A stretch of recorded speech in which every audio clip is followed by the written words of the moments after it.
Hello. Welcome to Glazing with Amaco. I'm Kara. Hi, Rachel. Today's Glazing with Amaco is PC-53 Ancient Jasper. I know sorry about that. I've talked about ancient copper. But Ancient Jasper is one that we've had for many years, and it is not similar. So a lot of people think that because they both have the word ancient in the title that they are similar. The only similarity is they both have a lot of iron in them. They're both kind of reddish colored, but Ancient Jasper is a glaze that does a lot of variation depending on how thick it's applied, how it's fired, and the clay body that it's on. So I wanted to talk about a few options with it. So today I'm going to do some glazing first. I have a vase that I'm going to glaze. Oh, sorry about that. That was loud. So let me see. There we go. You can see a few tiles on my table. Sorry, I'm trying to see if there's any chat. I know there were some comments. Hi, Sue. Hi, Arden. Sorry, I'm trying to see. Yeah, Ancient Jasper is one that can be difficult, especially if it's not applied correctly. But I think it's a really beautiful glaze. So it's worth the effort. So I'm going to start with this vase. It has some texture on it because I really like how Ancient Jasper works with texture. And I've already glazed the inside with Arctic Blue, which is one of my favorite glazes to combine with Ancient Jasper. I'll show you a sample in just a moment. Good morning, Alan. Thank you all for joining me today. This week is Thanksgiving in the U.S. So most of us are either traveling or preparing for family and friends to get together. Hang on, here we are.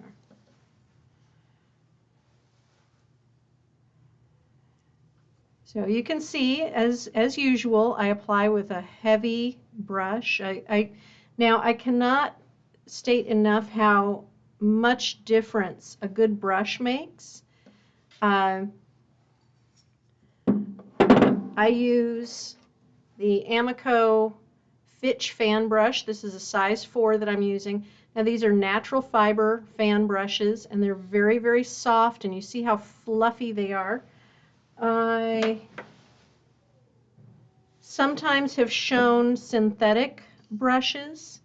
I don't like using them. They don't hold the glaze well enough. Now, I will sponge that little bit off the bottom before firing. I just take it right to the bottom. So while that dries, I'm going to move that over to the side, move my glaze over to the side too, and I'm going to show you this bowl that I glazed this last week, and this is 3 coats of Ancient Jasper. 3 coats of Ancient Jasper inside and outside, including on the foot, and then I did a rim, just one stripe all the way around of Arctic Blue. And you're probably thinking, gosh, that doesn't look blue. But you will see there are some areas where it's a little bit thicker. It gets some blue highlights. Isn't that pretty?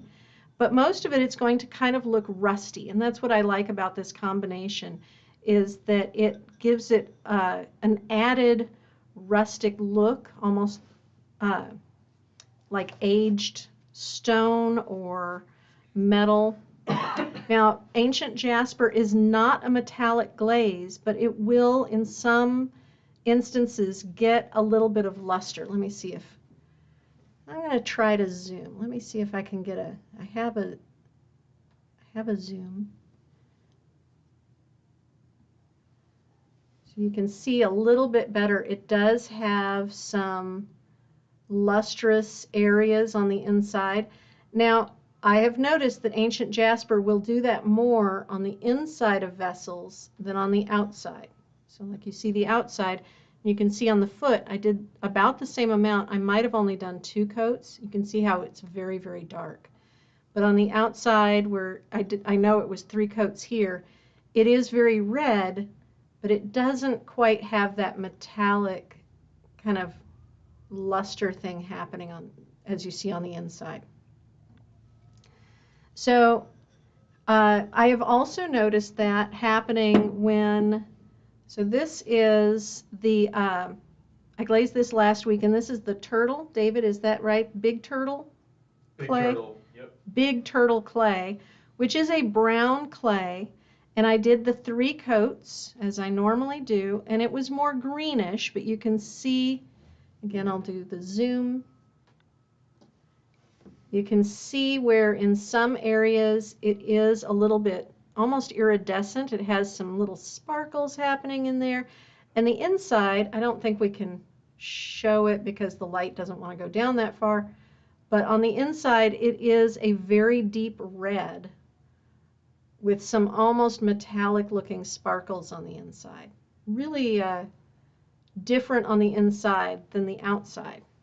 And I think if I had applied 1 more coat to this, it would have been closer to this red, because it does make a big difference in terms of application.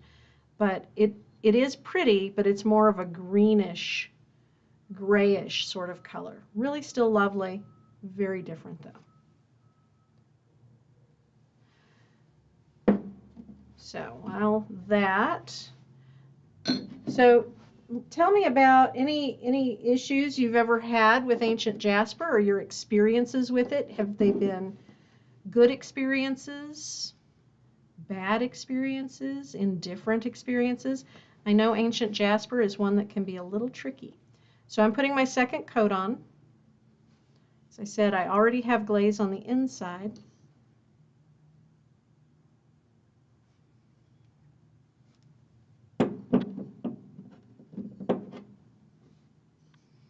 And yes, this is my favorite way to glaze vases and cups, is to put my hand inside them to glaze the outside so I can get it all the way down to the foot.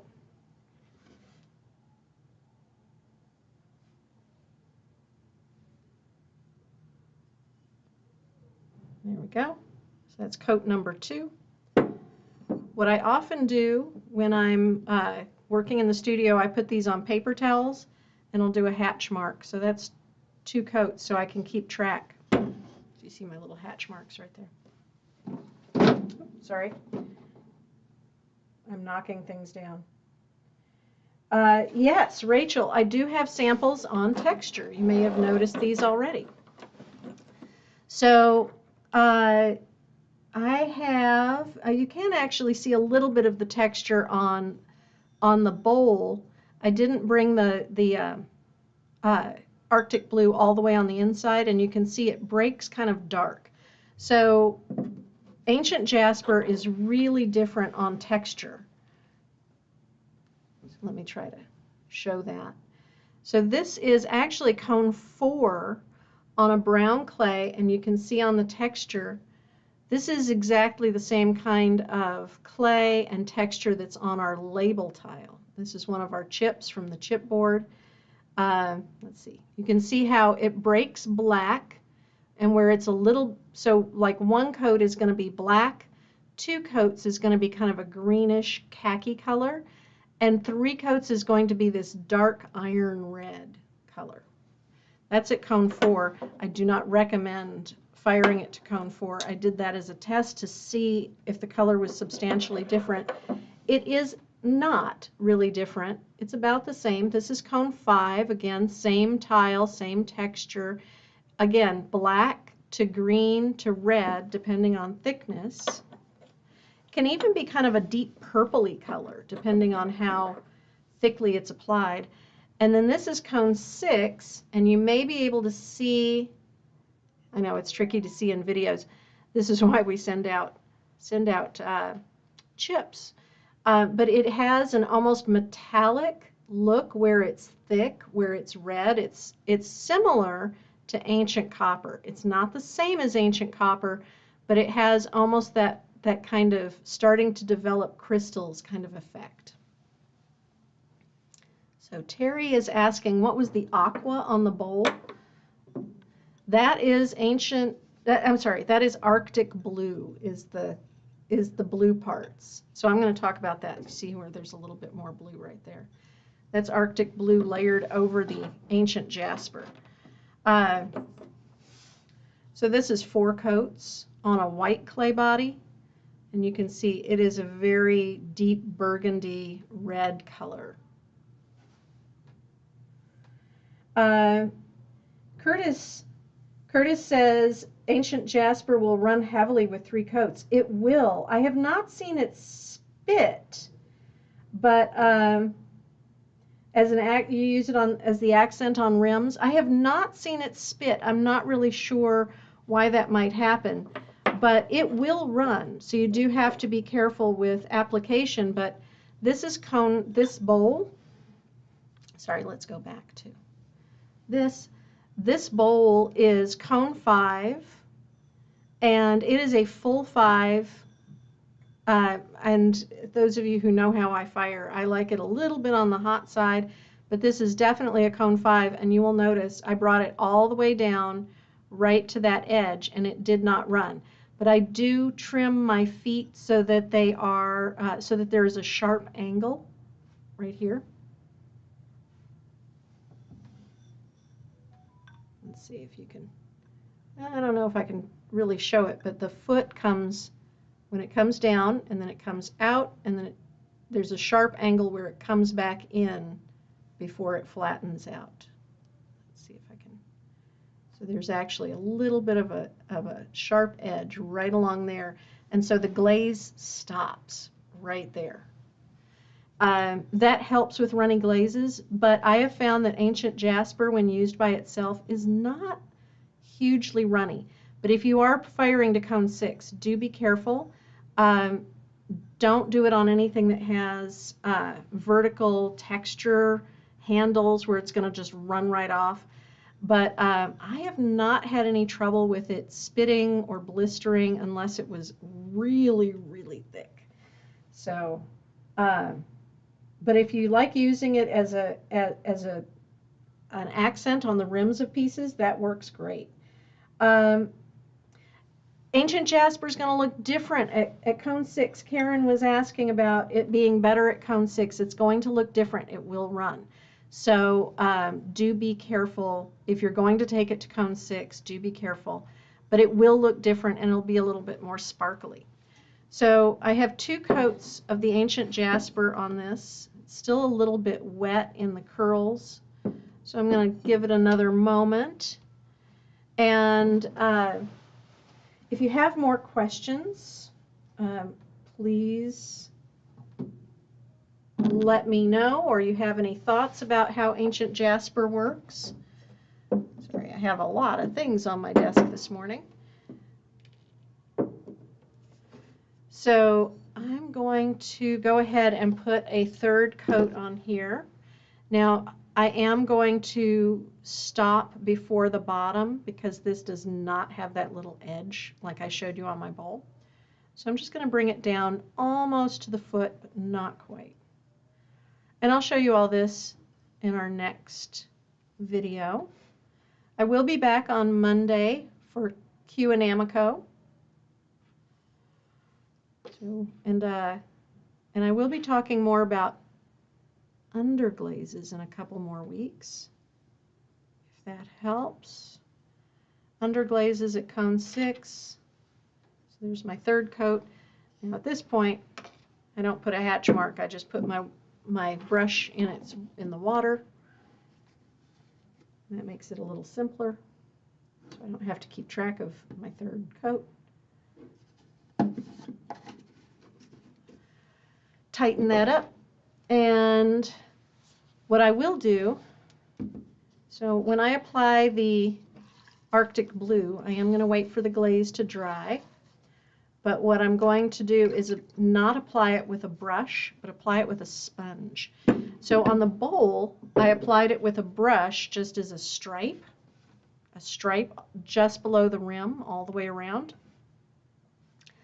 But on this vase, I'm going to apply it with a sponge to make it look a little bit more like rust or some other kind of natural rock sort of surface.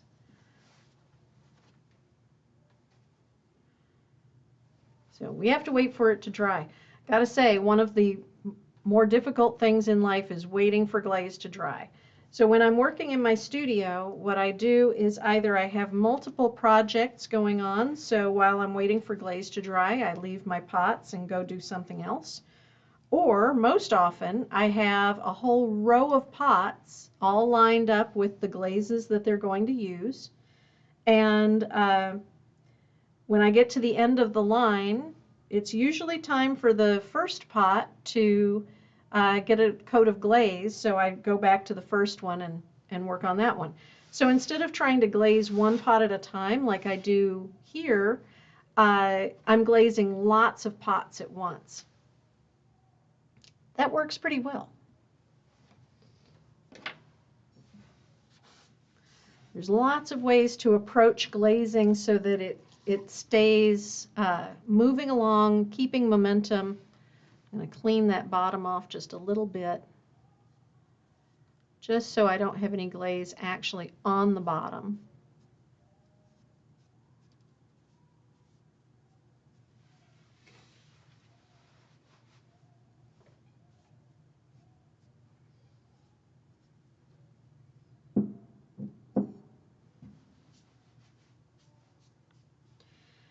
You know, I'm going to ask you guys all a question. For those of you who are in the U.S. and are going to be celebrating Thanksgiving this year, a quick poll on our video. Are you going to have turkey, or are you going to have ham, or are you going to have both?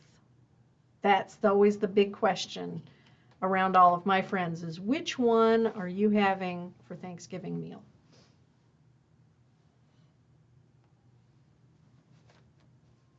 Oh, Kathleen likes my hatch marks. It makes things a lot easier to keep track of how much glaze is on a piece, and if I've done 2 coats or 3 coats or 1 coat, because you know what, I cannot keep track. In my brain, I've got so many things going on that I have to use some method. Both. Ann Bear is saying both ham and turkey. And then everybody's happy.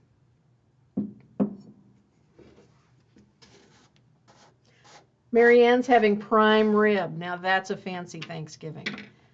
Maybe I'll just come over to your place. So with my clean sponge, it's not dry enough yet. I don't want to apply anything until it's dry. Move these out of the way. Those were extra tests. Gwen's having fried chicken. Fried chicken? Oh, that's delicious. And that's easy. That's an easy way out. Yeah, it is an easy way out. Everybody likes fried chicken. Who doesn't love fried chicken?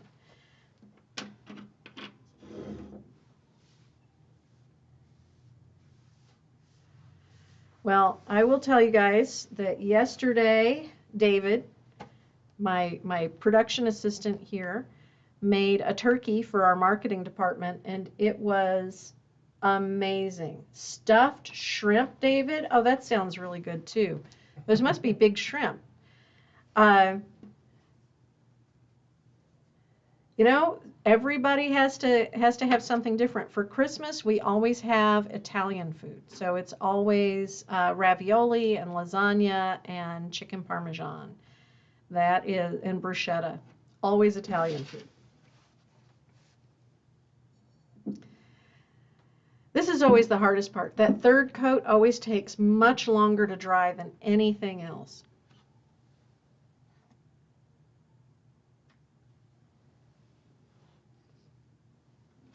So what else can I tell you about Ancient Jasper? I know that it's one of the, I don't know if it's one of the original Potter's Choice glazes, but I know that it's been part of the Potter's Choice line for about 14 years at least, and has been a popular glaze in all that time. So we really enjoy having it. And it works different for everyone. So, you know, if you're new to using it, definitely try it on your clay body. As I showed you before, it does look different on different clay bodies. And you want to be able to really get the best out of it. So thick application is the #1 key, and #2 is clay body. I'm going to go for it with a little bit, so I'm going to, let me switch to where you can see what I'm doing. So I dipped my sponge into the glaze, and I'm just going to lightly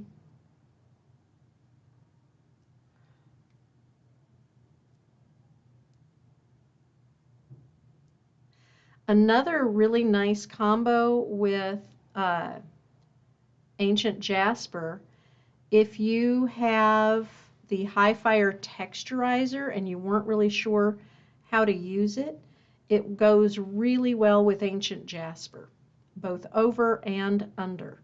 Now I'm getting a little bit of Ancient Jasper on here, and I don't want to contaminate my Arctic blue, so I'm going to move to a different side.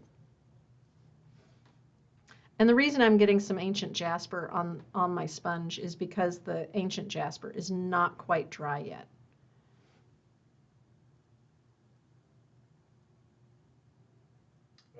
Nancy had a question about glazing the inside. Let me see. I glazed the inside. I did not. I poured it in, so it is one very thick